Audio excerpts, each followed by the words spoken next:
in office for a month, and I've spent much of that time discussing with the Chancellor, with government officials, the most urgent issue facing Britain today, and that is our massive deficit and our growing debt.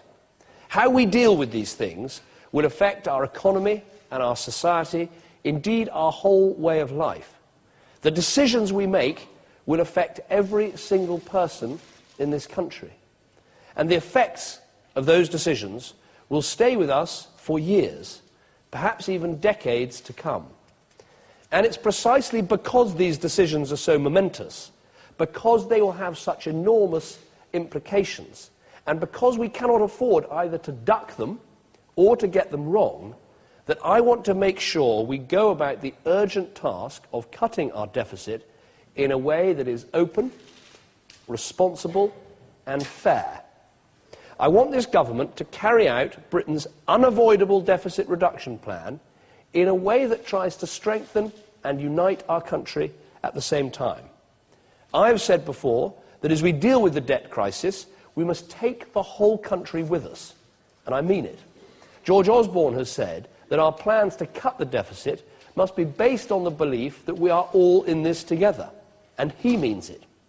Tomorrow, George Osborne and Danny Alexander will publish the framework for this year's spending review.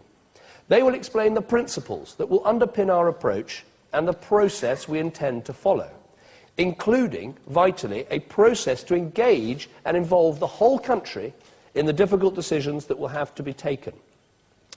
But today, I want to set out for the country the big arguments that form the background to the inevitably painful times that lie ahead of us. Why we need to do this, why the overall scale of the problem is even worse than we thought, and why its potential consequences and the consequences of inaction are therefore more critical than we originally feared.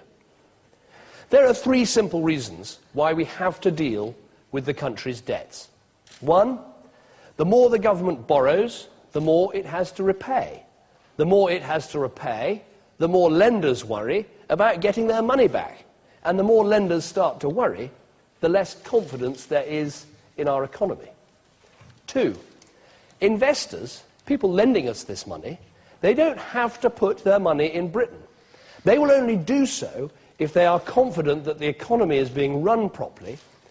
And if confidence in our economy is hit, we run the risk of higher interest rates. Three, and the real human everyday reason that this is the most urgent problem facing Britain, is that higher interest rates hurt every family and every business in our land. They mean higher mortgage rates and lower employment.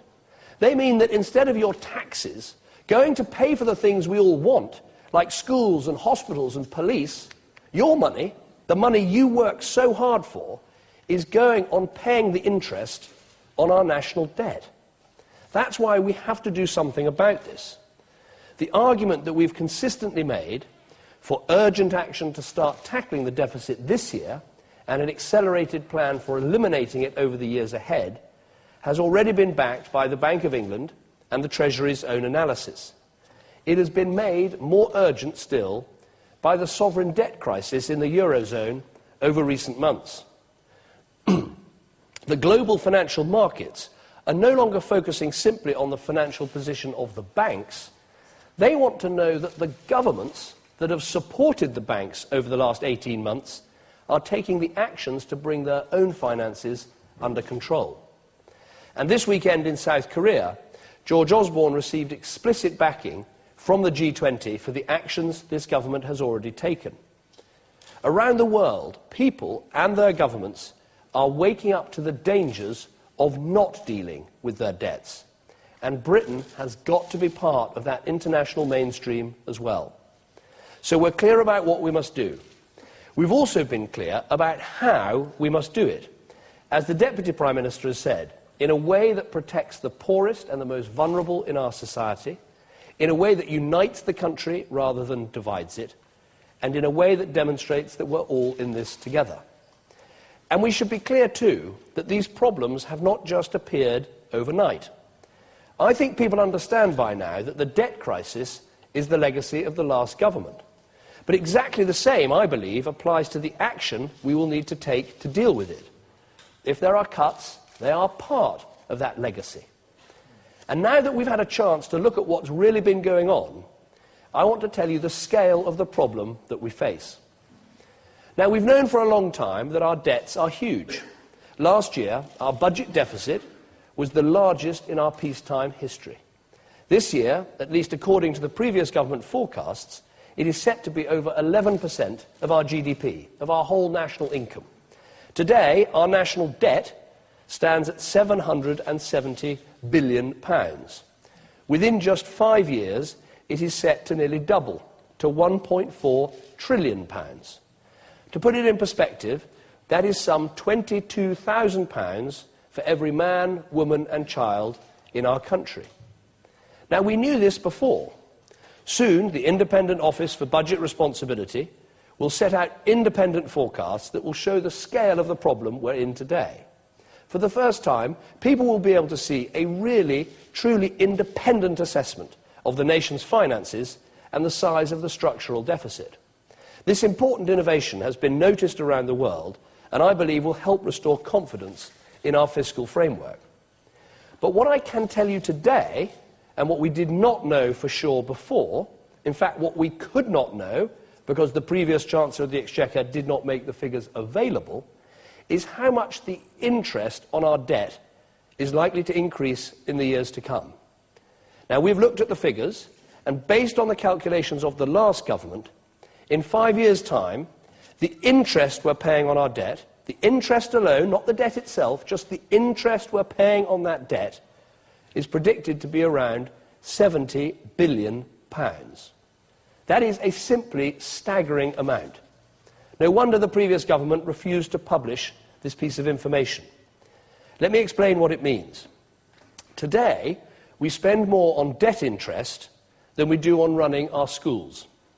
But £70 billion means spending more on debt interest than we currently do on running our schools in England, plus on combating climate change, plus everything we spend on transport. Interest payments of £70 billion mean that for every single pound you raise in tax, 10 pence would be spent on the interest on our debt. Not paying off the debt itself, just paying the interest on the debt. Is that what people work so hard for? That their hard-earned taxes are blown on interest payments on the national debt? Think about it another way. Corporation tax raises £36 billion a year. So all the money from all the tax on all the profits of every single company in Britain just pays a little bit more than half of the interest on our national debt. That is how serious this problem is. What a terrible, terrible waste of money. So that's how bad things are. This is how far we've been living beyond our means. That is the legacy that our generation threatens to leave the next unless we act. So no one can deny the scale of the problem, and that the scale is huge. But what makes this such a monumental challenge is the nature of the problem. Now, there are some who say that our massive deficit is just because we've been in a recession, and that when growth comes back, everything will somehow be okay. But there is a flaw in this argument, and it is rather a major flaw, because we had a significant deficit problem way before the recession.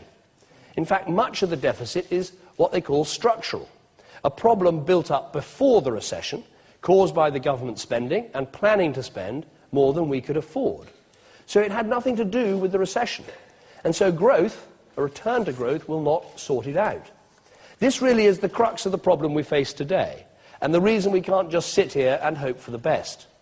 The previous government really did think that they had abolished boom and bust. They thought the good times would go on forever. The economy would keep growing and they could keep on spending.